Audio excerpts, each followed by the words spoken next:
Welcome to the Liberation Lab podcast, insights and interviews for the disruptive educator.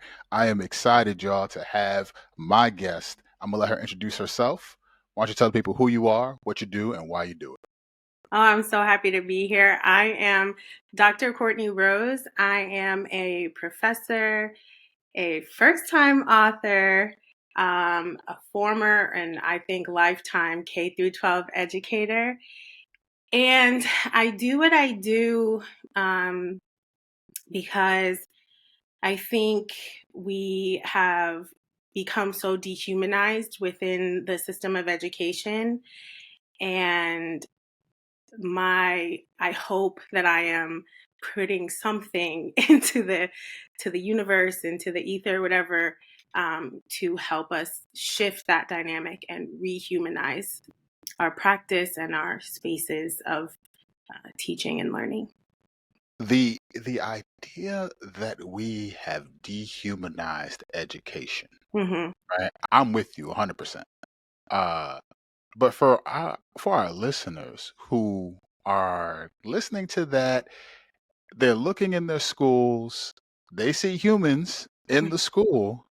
What do you mean when you say it's dehumanized?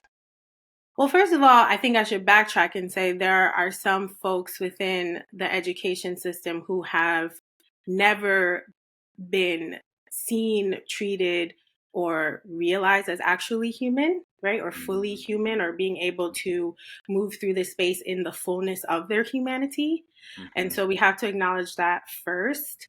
But I think what I see and what I hear, especially coming out of COVID and school closures and reopenings and everyone talking about um, school safety coming up in a much more prominent way recently. There's just so much where we're removing the human emotion from the space. We're removing that need for real human connection as we continue to prioritize things like testing, like um, the controlling of bodies, the controlling of how and when people use their voices, what people can say and cannot say. We're seeing this with the book bannings and all of these things where actual human experience, emotion, realities are being pulled out of the schooling experience rather than fueling it. The education system, to piggyback off of that point, it is a production factory. Mm, And the fuel that it uses, it will use its teachers, it mhm, will use its students, it will use the humanity of both, it will use the humanity of its leaders to exhaust all of us to produce more, yeah. more higher test scores, more butts in seats, more money, more what, and so what you're getting at, and what I hope our listeners are hearing, is the way that capitalism, imperialism, and all of those other isms have affected what we do with how we learn, Mm, right? The institution of schooling continues to dehumanize, um, and it does so with by moving certain folks to the front of the line of that production, mm, namely folks that look like you and I. yeah. And so, if we're trying to return humanity to education, whether that be in our classrooms, in our leadership, one of the biggest things, all cards on the table, is the power of self reflection in that process. I can think of no better person to have this conversation with. Matter of fact, one of the first posts that I've seen from you as we interacted in Instagram and Teachergram and all the things was a self-reflection post that made me like I was just randomly scrolling and saw it and I was like, "Oh my gosh." What? And I really had to sit there with it and really think about who I am as an educator. So, you're the first person I thought of to engage in this, and so I want to start off with this. An educator who has been in K to 12, for example, for X number of years. They've settled into their way of doing things. They know what's coming in the lesson plan. They can plug and play. They can rinse, wash, and repeat. And now you're saying interrupt that with self-reflection. Mm-hmm. Well, if I'm that educator, why should I do that? I know what I'm doing. I have a good handle on things. What is it that you are encouraging that educator to do? I think I'm encouraging that educator to remember that we're in constant evolution. And the we is us as individuals, the students that sit in front of us, the education system itself, even though it feels stagnant, right? It has its ebbs and flows. And, one of the folks I interviewed for the book, and but we can talk about how incredibly powerful everyone's contributions were, Bobby's included. um, right, said that if you stay, one of their mentors told them, if you stay in this field long enough, you'll see things come back around, right? And so it does feel stagnant because we've been here before and folks have seen it before, but who's in the seats is not the same, right? Yeah, What's going on when we step outside of the school building doesn't look or feel the same. yeah, And so, right, the lesson, the curriculum, it might be like, yeah, we're just gonna go with the flow here and keep doing what we've been doing. But my question to folks would be, do you even still feel the same about that? Right? Are you the same person you were? yeah, Have you've had life experiences, you've had personal experiences, you've had professional developments, yeah. that either formal or informal. And so I'm asking you to think about, in what ways have you evolved? In what ways have the folks who sit in front of you changed, right? And in Mm, what ways has the context locally, nationally, globally in which we teach changed and actually require us to respond differently? yeah, yeah. I encourage educators all the time to take themselves off of autopilot. Mm, When I say that, we drive into our schools, and typically an educator will, a teacher, educator, leader, whoever, will drive to that school from a different place. yeah. They'll drive in on autopilot, forgetting that what they're seeing around them is the context clues from which they're reading the stories of the lives of the people that they teach. And even so, they drive to the school, and then their lessons are also on autopilot. Mm-hmm. And so we get through the curriculum, we keep up with the pacing guide, we do all the things that, might get us a 4 on the Danielson rubric, or at least a 3, because a 4 is hard to come by. um, we do all of those things, and we forget that we don't teach standards, we teach students. Standards might be the GPS navigation to help us reach them in a certain way, but we forget that the ultimate destination is the humans that we have the honor of teaching. So, I want to cue this up for you. One, we forget very easily. In your experience as an educator, the people you've been around, my first part of the question is a two-parter. Why do you think it is that we forget so easily about the humanity of our students? Hmm. And then two, Yeah. because I know you want to get right in there. And two, how do we?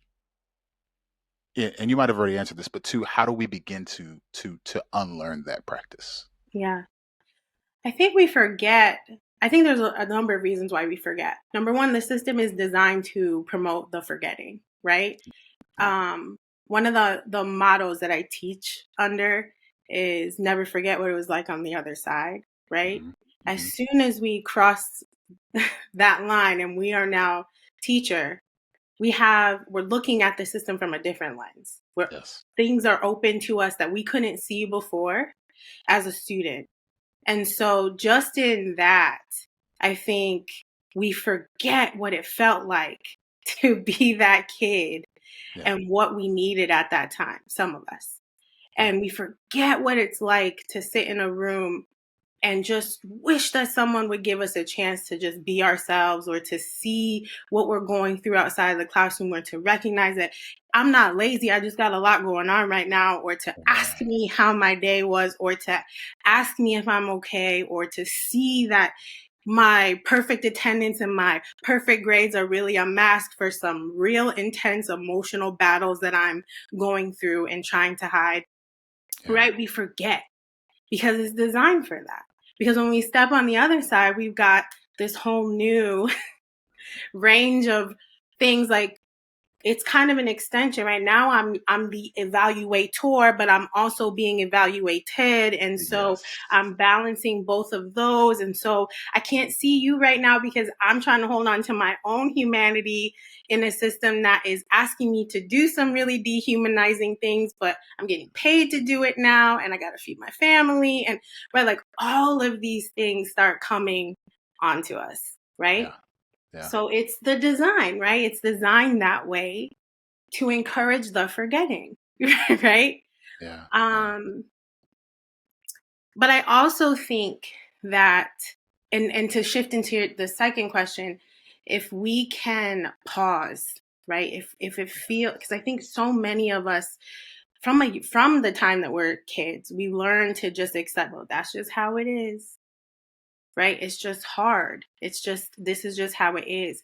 But if we learn to recognize the emotional triggers that are signaling to us like something's, this feels wrong, this feels off, and to sit with that instead of pushing it to the side, I think that's a good place to start, Yeah. right? I remember my first year of teaching, waking up every morning and hysterically crying, Yeah. just hysterically crying, uncontrollable, like just crying.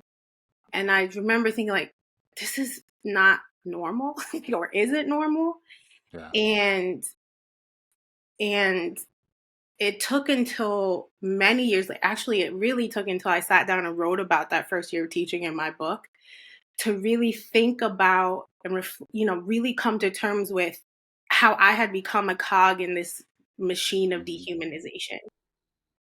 Yeah. And that probably the tears that I was feeling was this, like, my body and trying to communicate with me like this is not okay.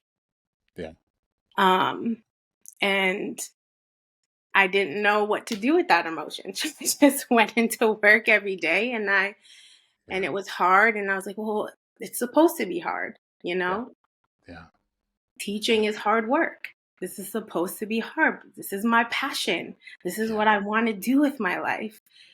If it wasn't hard, it wouldn't mean anything, Yeah. right? Yeah. And so I think if we can learn to pay attention to what our bodies are communicating through our emotional responses, through our physical responses, that's a Yeah. good place to start.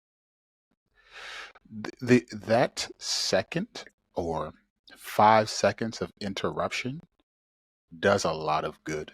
Hmm. You know, to your point, and I'll say this for every listener who is going to tap in here. If you are listening to some guru or somebody who is giving you information and they are always giving advice that starts with you, and they never tell you how they themselves are being challenged or learning, I'm going to invite you to listen to somebody new. In in what you were saying just now, Doc, it it makes me think about two things. One, on the student side, it was my sixth grade year. I was one of two black students in the honors program, and I'm gonna keep it short. But long story short, there was a lot going on personally. My mom was getting divorced. It was a lot of things. I was angry. I didn't know what to do, and it was coming out. I was getting B's and C's in school, which was unacceptable in the honors program and at home. And I get to the fourth marking period. I buckle down and I produce Mm. like majority A's, couple of B's. And this was back in the day when you could write on the report card. So my teacher wrote, "This student does not belong in the honors program.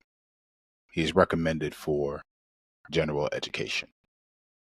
I could still see her handwriting. I can still envision what it felt like to read that paper, right? Could you Mm-hmm. get one copy of it, right? It was the pink copy. Yep. Um, and how I felt at that moment. I then get to the teacher side of things, fast forwarding now. And I am in Camden, New Jersey, voted the most dangerous city to live in. I am teaching these kids. I get handed a book called Teach Like a Champion. I call that book Teach Like a White Supremacist. I I I I was given that book and I realized I didn't know how to teach, so I took what was in this book and I applied it. Mm, I was good at it. And I looked like my kids. So they let me get a lot of this stuff off. It was very high control. It was very dehumanizing, and it it quickly removed the humanity that I so desperately wanted to experience as a student. It mm, quickly removed it from me as a teacher. mhm. And so I began to be complicit in the very system that I am now working, right, to change. Yeah. Um, and I think if I had offer any advice to people who are listening, is the is the first thing we have to do is get to the reality that yes, we can be complicit and there are things that we can do that are going to hurt and harm, but that's not the end of the story. Mhm. And there are things that we can do to begin to make amends, to make things better, to restore humanity and dignity to the field of education, which is where I want to get into your work, Woven Together. Yes. Tell us the impetus for this book. Tell Mhm. us your heart behind it, um, and what you hope that those who would cop it, myself first, uh, will get out of it. I started about 6 or 7 months before the book became a thing, official thing. I just had this urge to write. I had no idea what I was writing. It could have been a workbook, it could have been whatever. And I Mm, just I need to write. And what started to come out in my writing sessions were personal narratives about things that I like my first year of teaching that I just told, all of these stories. And in each story, or as I wrote each story, I started thinking of reflection questions, things that were just coming up that I was maybe just sprung up as I was writing. And I was like, that's just a question. I'm just going to write it. Or things connecting to oh, my students are always in my higher ed courses, my teacher education courses. This is something they always ask when this topic comes up, or this is a yeah. story I should tell because they always ask this question. And what I started to realize, because I think this is a book. And I think it's a book about coming into or understanding who I am as a teacher, right? Mm, Or what it means to take on my teacher identity. mm, And then the book became an official thing through the way it does. And I tapped into, I was like, I don't want it to be only my voice. I tapped into teachers that inspire and motivate me who are currently practicing in various levels within the field. Bobby was one. I'm so grateful to you for contributing your story and your wisdom. And through these teachers' stories, along with mine, Woven Together became the title because it, on a number of levels, right? We were all talking about how we wove together the different pieces of who we are to yeah. develop the teachers, the practitioners, the administrators, the consultants, all of the facets of the work that we do. But also, we were weaving together with our voices commingling with each other this beautiful exploration in identity and practice, right? Mm, mm, And this beautiful human emotional experience that becoming a teacher and being a teacher really is.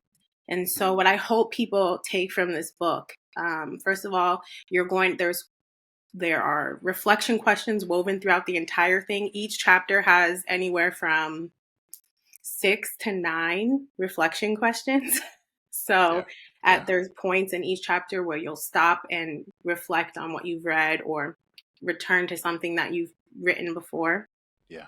But I hope that it helps you to see how the experiences that you've had both inside and outside of schools have shaped who you are as both a person and an educator, right? Yeah. Um, but also how you can pull from those experiences to weave together a much more humanizing teacher identity and by extension, classroom or school environment. The title, um, it it makes me reflect on my grandmother. Mm-hmm. Um, my grandmother's oldest sister and my grandmother. Uh, they they were just by hobby and by virtue of just their skill set would make these wonderful tapestries. Mm-hmm. And as they would weave and put these things together, I'd be playing with a truck on the floor. I'd be playing with something, uh, or playing a video game in my hands, and I would look up at it, and from the bottom, it looks like chaos. I'm like, I don't understand what are you doing? Yeah. Um, the colors seem to be not matching. It doesn't fit. It doesn't correctly show any type of picture. But as my grandmother or my aunt would invite me to sit next to them, what I would see is from just a different vantage point. I would see how what the chaos I was seeing from my vantage point wove together and created this beautiful tapestry. Mm-hmm. And my thought is that we as educators could sometimes feel like I'm doing this and I'm doing that and I'm trying to piece together through self-reflection. I'm trying to piece together through attempting to get restorative practices to return humanity to discipline and how we do things in student formation. I'm having conversations with kids and and it just seems chaotic and it's not coming together. But if we would pause and just look from a different vantage point, Mm-hmm. we would see this beautiful tapestry. Yeah. My concern is we're having this conversation in the midst of uh, losing many teachers in the field and in the midst of behaviors that we're seeing in so many different ways in which like we're on the other side of a pandemic that is still happening, right? Even though things might be different now, there's still people being affected, right? um, so could you speak to that for us, right? You are calling us to self-reflect, you're calling us to pause, but we're also in the midst of what could be some really trying times for education. So you know yeah, talk to me more about that. Well, I think that makes it the perfect time to stop and Hmm. reflect, right? I think Hmm. people only want to reflect on the good times or sit and think and talk about how great things are, but it's in those moments where it's really tough. And I dedicate an entire chapter to just talking about why we might be facing the shortage that we're facing, right?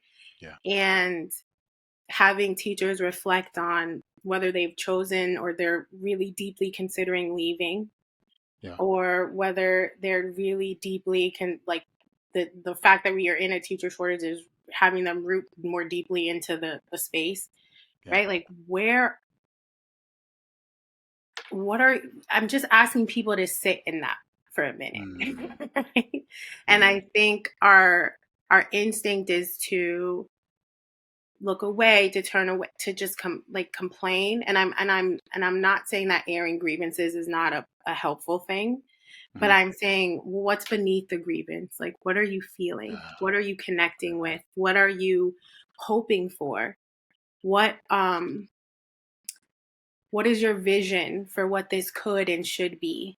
And Yeah. how can you be a part of getting there? Right? That part. Because one thing that I really wrote this book to be was and what I call like an action oriented text. I Mm. hope that folks the reflections that they're writing provoke action. A lot of them actually require action, like go talk to your students or go identify a veteran teacher in your building who has that wisdom of seeing this ebb and flow of the system of the issues in your school specifically, and find a nugget of wisdom that you can take from them Yeah. and use that to transform your practice. Um, if your classroom feels like chaos right now, right? The tendency is to shake, is to like buckle down and tighten it up. But I say pause and have a conversation with your students. Be like, it feels like chaos in here.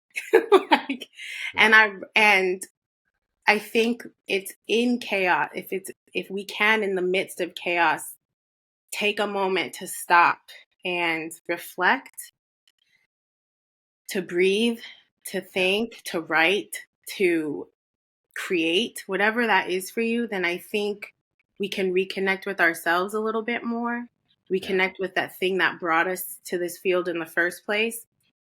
And I think, and this might be a little controversial thing to say, but I always say in my classes, like sometimes after students take my classes, they realize that teaching is not the best place for them. Yeah. Yeah. And that's okay. like, you know what I mean? They Yeah. realize that, like, oh, I would be better, I would be able to better serve in a different field Yeah. because I don't have the connection to this that I thought I did. Mhm. And that's okay. And I Yeah. know it's controversial when I say that, but I say it openly because a part of rehumanizing ourselves is figuring out who we are and where, like, a lot of us are trying to help students find their passion from a place of lack of passion, Mm. right? Mm. And So so good. I'm saying make way for the people who live and breathe this field, right? Yeah. Make way for the people who for some of us this is just a job and that's okay, but for some of us, and I write about my story coming into this field, and lots of y'all who I interviewed also share your stories, right? Mhm. There was a moment as I read y'all's stories and listened to them that I'm not even sure all of y'all heard, but that this field like chose us, Yeah.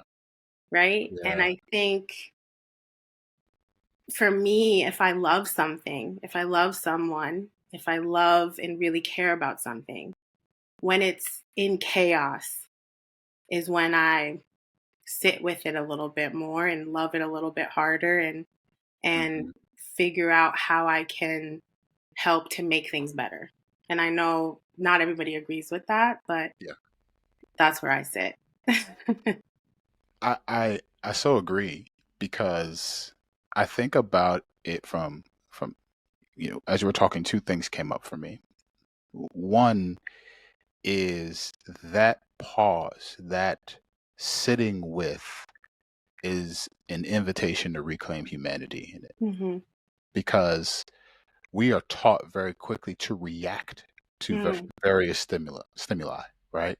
If it's loud, we gotta bring it back together. If it's silent and we need talking, then we have a reaction for that. If there's and we do it so quickly because we're always feeling the time crunch of education. So it's like you're asking me to pause, but I feel like I don't have any time. But we do if we're wise about it, right? If we think yeah. through how we do these things and we're willing to make the investment. That's the first piece that you made me think of. And the second one is, and we've talked about this, but I created a framework, and when I go and consult with schools and teachers, the first piece of that framework is recognizing self, Mm, right? It's an exercise in self because as teachers uh, we are trained, we are given classes, we are given curricula in finding and understanding everyone else, a PhD, if you will, in everybody else. hmm And yet we fail to understand ourselves and how we arrive and what are our triggers and how did our formation make this thing what it is, how we respond. Why does this teacher respond this way and I respond that way? We just arrive and we don't do that work. And so I posit, and I'm sure you'd agree with this because our conversations, right? That when we start to reclaim the humanity in ourselves, Yeah. we can then see it, savor it, and pause and reflect in it when we see it in our students and our leaders and just in the field. Yeah. Yeah, One of the things that I often remind folks is like we can't give other people what we don't give ourselves. that's it. And so the ways that we talk about ourselves, think about ourselves, treat ourselves, even in the ways that we deal with our own emotions and all of that, we can't give anything better to our students if we're draining ourselves, right? And Yeah, so I agree so heavily with that need to stop and figure out, well, who am I? How am I showing up to the space? And why am I showing up this that part. way? And would I show up in the same way to a different space? And why? Right? That's a So great question. it's a lot of looking in the mirror and asking some hard questions. And I hope people engage with this book in groups, because sometimes we're not the best at telling ourselves the truth. Yeah, yeah, but I I think that really sitting down and asking yourself, who am I? What brought me here? And how is that manifesting in how I engage with my students yeah, are just the most powerful questions that we can ask to begin the transformation process in rehumanizing our practice. So, yeah. yeah. Major point of reflection there. So obviously, there's going to be some people who hear this and they're going to say, you know what? I didn't know about the brilliance of Dr. Courtney Rose, but now I need to get her book. Where can people support your work, Yeah.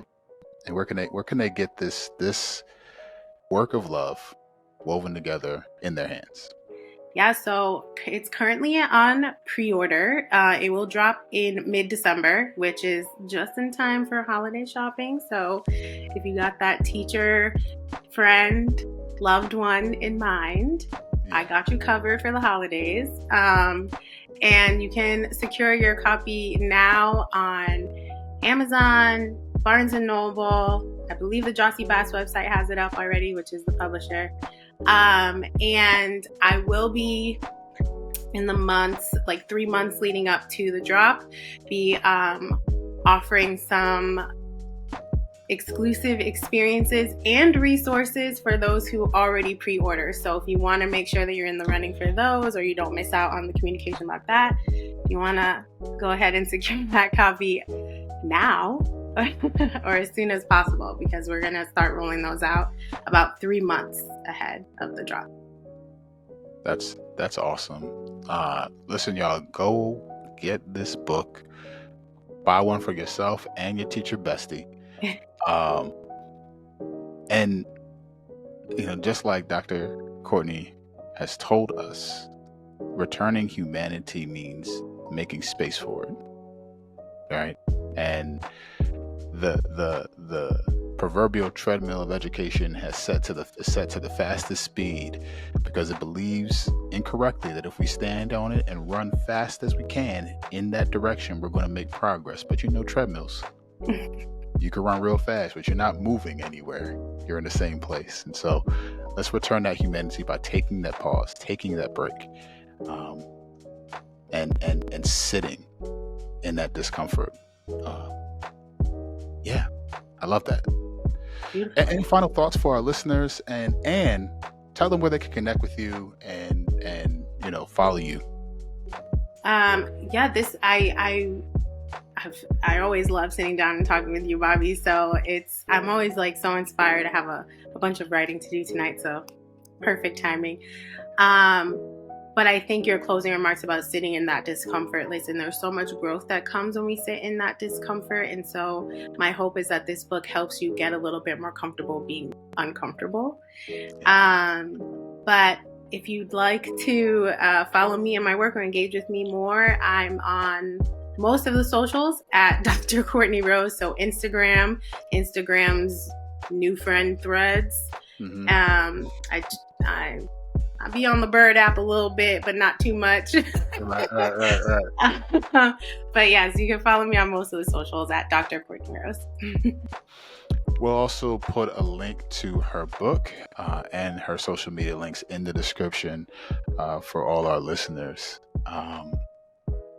Thank you for sharing this time and sharing this space, and thank you for your work of love that I'm confident will help transform education as we know it if people put it in their hands and apply it. So thank you. Thank you for having me.